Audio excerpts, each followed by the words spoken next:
Short Brothers of Rochester, Kent, formed in 1908, were primarily builders of seaplanes, airliners and flying boats. However, during the 1920s they designed 3 light aeroplanes. All were experimental and all achieved varying degrees of success. First to fly was the Short Satellite, built in a few weeks as a last-minute entry for the 1924 LIM trials. Largely built of duralumin, but with wooden box-spar wings, the tubby-looking satellite performed well with just a pilot on board, less so with a passenger as well. The ungeared Bristol Cherub engine didn't produce enough power, and the aircraft failed to meet the performance requirements of the competition. It was later re-engined with a geared Bristol Cherub and proved more successful. Several months before the satellite was designed, a wealthy Australian enthusiast, a Mr. Horden of Sydney, ordered a single-seat flying boat from Short Brothers to be used on fishing trips around Botany Bay.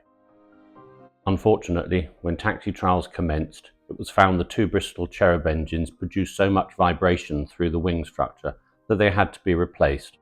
A pair of Blackburn Tomtit V-twin engines were substituted, but these barely gave enough power, and it wasn't until November 1924 that John Parker, dressed in light clothes and plimsolls, managed to coax the Short Cockle, as it had been christened, into the air. Mr. Horden sensibly declined to take possession of the underperforming Cockle, and it was eventually sold to the Air Ministry for structural corrosion experiments. In 1925, Short Brothers commenced construction of their 3rd light aeroplane design. Powered by a 60 horsepower ADC Cirrus engine, the Short Mussel, as it was christened, was, like the 2 earlier aircraft, primarily constructed of duralumin. The only significant use of wood was the spruce wing ribs, which were slid over duralumin box spars. First flown by John Parker on the 6th of April 1926, performance was satisfactory, although a large amount of airframe buffet was noted. Further testing revealed the culprit to be the junction between the wing root and the curved fuselage side. Large aerodynamic fairings were added, after which there was no further trouble. Although conceived and first flown as a seaplane, the Mussel nonetheless could be fitted with a normal landplane undercarriage. In July 1928, as a landplane and now fitted with an 85 horsepower Cirrus, John Parker, accompanied by Eustace Short, flew on an 8-day sales tour of British flying clubs. Unfortunately, no orders were forthcoming. Flying clubs might not have liked the Mussel, but Eustace Short certainly did. Unfortunately, on the 24th of August 1928, Short, flying solo, hit the mast of a cabin cruiser whilst coming in to land. He was unhurt, but the Mussel was a write-off. Undeterred, construction of a 2nd Mussel commenced immediately.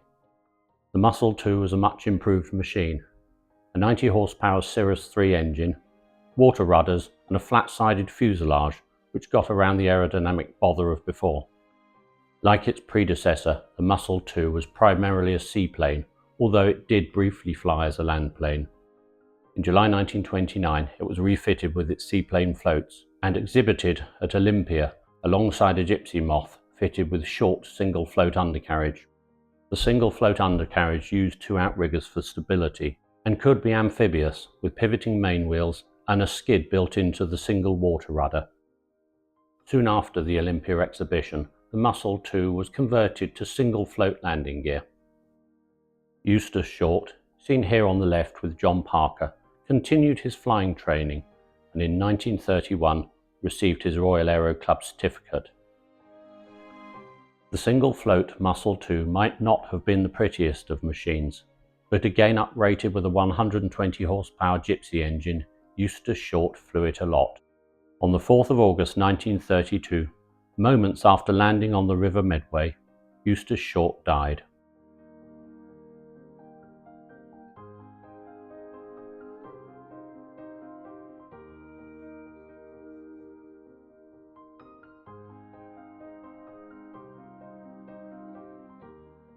Bereft of its most ardent admirer, the Mussel II was little used again, save for an experiment into monowheel undercarriage that briefly replaced the single float. One of its last flights was made on the 12th of August 1933 at the Rochester Regatta. Thankfully it is on film.